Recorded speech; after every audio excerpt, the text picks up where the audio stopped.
में ऐसा है कि जहाँ मैं जा रहा हूँ वहाँ पर लैंडस्लाइड हो चुका है। बहुत तगड़ी बारिश होगी, बट प्लान पहले बन गया था। अब प्लान कैंसिल नहीं हो सकता है, तो मैंने अपनी फैमिली में बताया नहीं किसी को अभी तक।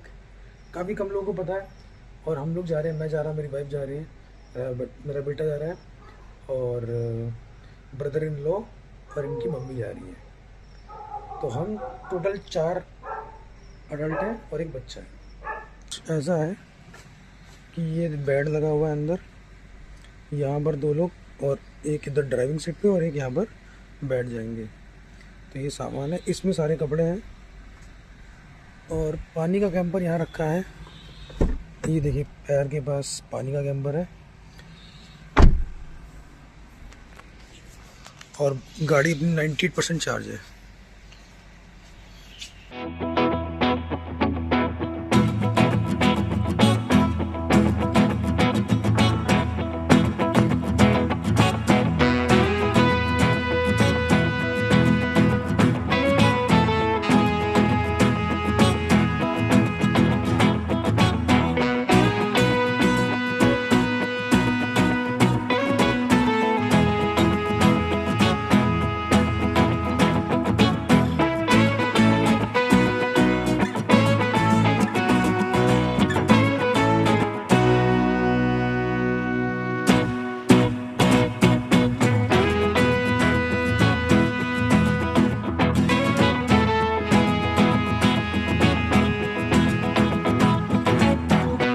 आज है हमारा तीसरा दिन और हम लोग आ चुके हैं गाइस कटरा।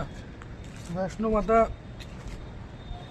की जर्नी वहाँ से स्टार्ट होगी। अपन को भी आईडी वाईडी लेनी है और कल रात ही हम लोग शाम तक आ गए थे कटरा, तो यहाँ रूम ले लिया, रात भर हम लोगों ने स्टे किया और अब हम लोग यात्रा शुरू करेंगे। प्लान ये है कि आज रात हम लोग किसी होटल में फिर से स्टे करने वाले हैं और उसके बाद कल मॉर्निंग में हम लोग दोबारा निकलेंगे और इस बार एक ही बार में कोशिश करेंगे कि हम लोग राजस्थान पहुंच जाएं। तो देखते हैं अभी कैसा रहता है सफ़र आगे का।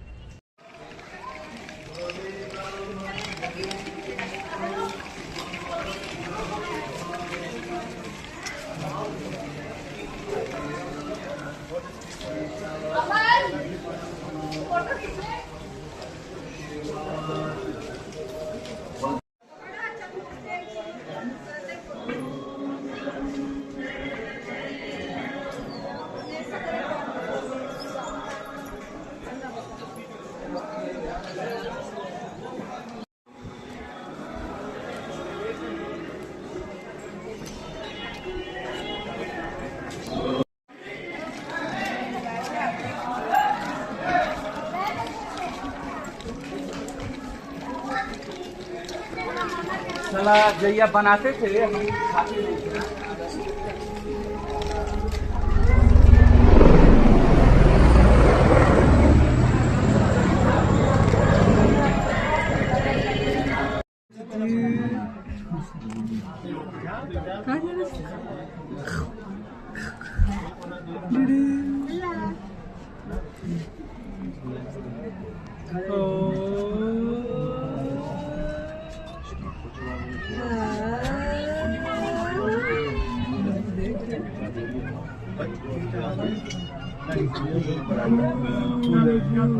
उधर देखो ऊपर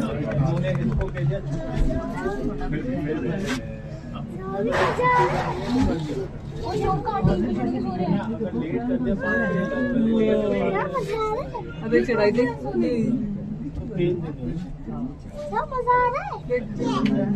देखो ऊपर देख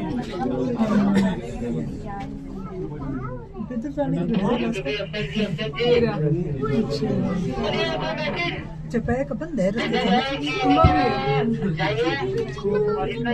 उसको भेजिए यहाँ पे कह दीजिए केवल 5-10 मिनट के लिए।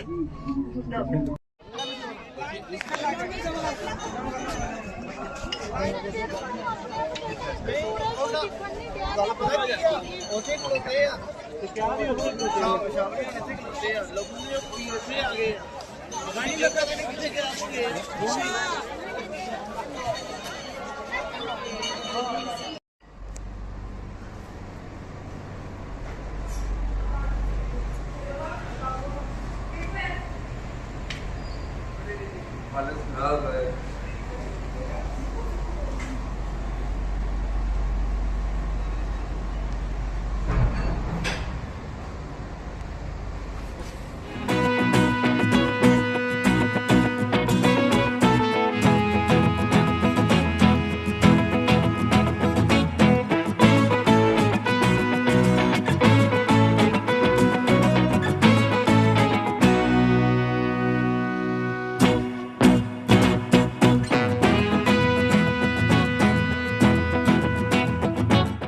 भाई लोगों समरी कुछ ऐसी है कि हम लोगों ने 10 तारीख को ट्रिप स्टार्ट की थी और आज है 15 तारीख, और आज नहीं, हम लोग कल 14 तारीख को हम लोग आ गए थे रिंगस वापस। तो ट्रिप हमारी स्टार्ट हुई थी रिंगस से, फिर हम लोग थोड़ा सा यहाँ से दूर गए थे जहाँ से हम लोगों ने अपनी बाकी फैमिली को उठाया, और 2 दिन जाने में 2 दिन आने में 1 दिन हम लोगों ने यात्रा में। तो कुल मिला के कुछ ऐसा हुआ है। देखिए खर्चा थोड़ा सा हमारा ज़्यादा हो गया है, क्योंकि क्या हुआ ना कि ये जो हम लोग हर दिन स्टे किए हैं, मतलब 5 दिन हम लोगों ने होटल किया है, तो ये 5 दिन होटल किया तो इसका तो मतलब खर्चा ज़्यादा हो गया है। फिर 5 के 5 दिन खाना तो खाया ही है, ऑब्वियस सी बात है। गाड़ी का खर्चा बताऊँ तो यार गाड़ी का मैं रिव्यू दे देता हूँ। गाड़ी ओवरऑल बहुत बढ़िया है, लेकिन गाइस इस गाड़ी में मतलब जो आप इतने लंबे किलोमीटर चलाएंगे इलेक्ट्रिक गाड़ी में, तो मैं आपको बता दूँ कि नहीं है, मतलब अभी वो बात नहीं है जैसा आपको लगता है, वैसा नहीं है। अभी आप सोचेंगे कि यार तुम्हें आती नहीं होगी, तुम्हें सही जगह पता नहीं होगी, तुमने अच्छे से मतलब प्लानिंग नहीं की होगी। देखो ऐसा है कि मैं जिस रूट से गया था वो एक्सप्रेस वे था, और एक्सप्रेस वे में क्या है कि पेट्रोल पंप रास्ते रास्ते में है, और वहाँ पर क्या है ना कॉम्प्लेक्स टाइप का है। तो वहाँ टाटा का भी है, अडानी का भी है, और इंडियन ऑयल का भी है, और विनफास्ट का भी था। तो ऐसे बहुत सारे चार्जर्स रहते हैं हर जगह पर। तो हम लोगों ने जो मैंने किया था, मैं 150 से 200 किलोमीटर का स्टॉपेज बना के गया था मैं। तो कुछ चीज़ें ऐसी होती हैं जिसमें आपका कोई मतलब काबू ही नहीं है। तो इधर यही मेरे साथ हुआ। जाते टाइम चार्जर मिलते रहे, चार्जिंग करते रहे, चार्जिंग में टाइम लगता रहा, क्योंकि हम लोग की बैटरी होती थी 40% होती है, लोग चार्जिंग कर लेते थे। वापसी में क्या हुआ कि हम लोग दोपहर के 2 बज रहे थे और हमें एक ही चाहिए था, मतलब हमारी गाड़ी की जो बैटरी थी वो 11% हो गई थी। वहाँ पर गए हम लोगों ने 3 घंटा वेट किया, और मैंने RSI बोलते हैं, RSA को मैंने कॉल किया, तो वो लोग चल दिए थे, रोहतक तक पहुँच गए थे, और उनको मैंने फिर रोक दिया क्योंकि चार्जिंग स्टार्ट हो गई थी। तो वहाँ पर इंडियन ऑयल के 6 चार्जर फॉल्ट, 6 के 6 फॉल्टेड है, सब ऑनलाइन अवेलेबल शो कर रहे हैं। वहाँ जाओगे तो स्क्रीन पे फॉल्टेड लिख के आ रहा है। अडानी का चार्जर बंद था वहाँ पर, टाटा का चार्जर चल रहा था जिसमें एक ही केबल काम कर रही थी। विनफास्ट का चार्जर अभी एक्टिव नहीं था, मतलब उस टाइम वो चालू नहीं था, वो भी धीरे धीरे एक्टिव होगा। बैठने के बाद चार्जर स्टार्ट हुआ, और लाइट बहुत ज़्यादा जा रही है। पेट्रोल पंप वालों ने बहुत ज़्यादा हेल्प की हमारी, बहुत ज़्यादा। वहाँ पर एक रेस्टोरेंट था, होटल था, हम लोग उसमें बैठे रहे, रेस्टोरेंट था उसमें बैठे रहे, AC में बैठे रहे हम लोग, मतलब फैमिली बैठी रही। मैं तो भाई धूप में घूम रहा था, मैं धूप में पागल हो गया। मेरी ब्लैक शर्ट पहना हुआ था, पूरी पसीने में भीग गई थी। मैं 3 बजे तक चार्जिंग करता रहा, नहीं हुई। 3:30 बजे चार्जिंग स्टार्ट हुई, और चार्जिंग स्टार्ट होने के बाद तो कोई दिक्कत ही नहीं है, वो बहुत फास्ट था, 60 किलोवाट का चार्जर फास्ट था। बट फिर लाइट चली गई 11 से मेरी गाड़ी की जो बैटरी हो गई थी वो 50% हो गई थी। अब लाइट चली गई, फिर लाइट आ भी गई, थोड़ी देर में आ गई, 5 मिनट के अंदर लाइट वापस आ गई। अब फिर चार्जर नहीं काम कर रहा है। मेरा तो दिमाग खराब हो गया, क्योंकि यार मेरे को ना कम से कम 70% बैटरी चाहिए थी अपनी लोकेशन पे आने के लिए। 86% बैटरी चार्ज हो पाई बड़ी मुश्किल में, क्योंकि लाइट आ गई थी, चार्जर स्टार्ट हो गया था, बहुत ट्राई के बाद स्टार्ट हो गया था, रीसेट किया, MCB गिराई, बहुत ज़्यादा मतलब दिक्कत है। उसकी रेटिंग भी 3 स्टार है। तो ये एक चार्जर की कहानी है जो जिसने मतलब पूरी की पूरी जर्नी स्पॉइल कर दी। बाकी जर्नी अच्छी जा रही थी।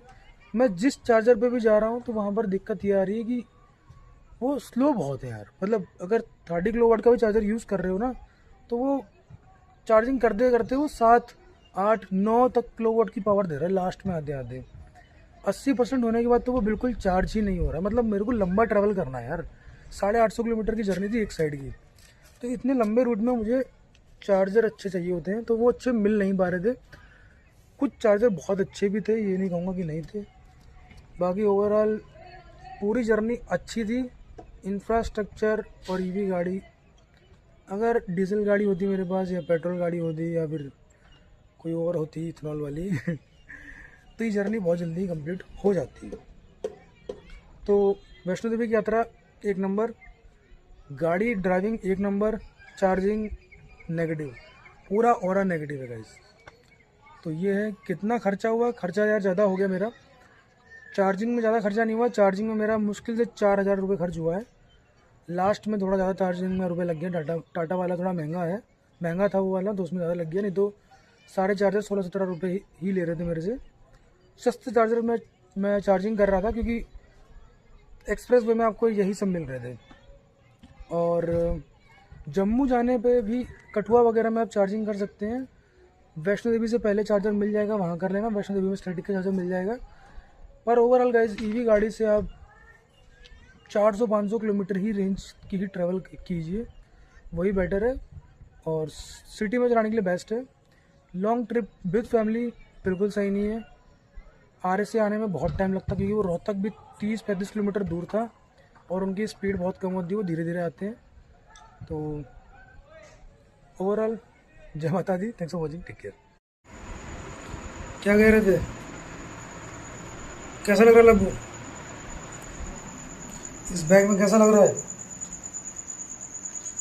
बताओ लोगों को।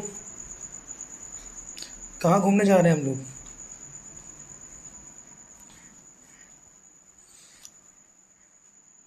तो भाई लोगों प्लानिंग चल रही है हमारी और ये मेरा वार्म अप चल रहा है। आई डोंट नो कैसे होगा अभी तो हंस रहे हैं, तो लेट्स सी बाद में क्या होगा भाई, कुछ नहीं पता।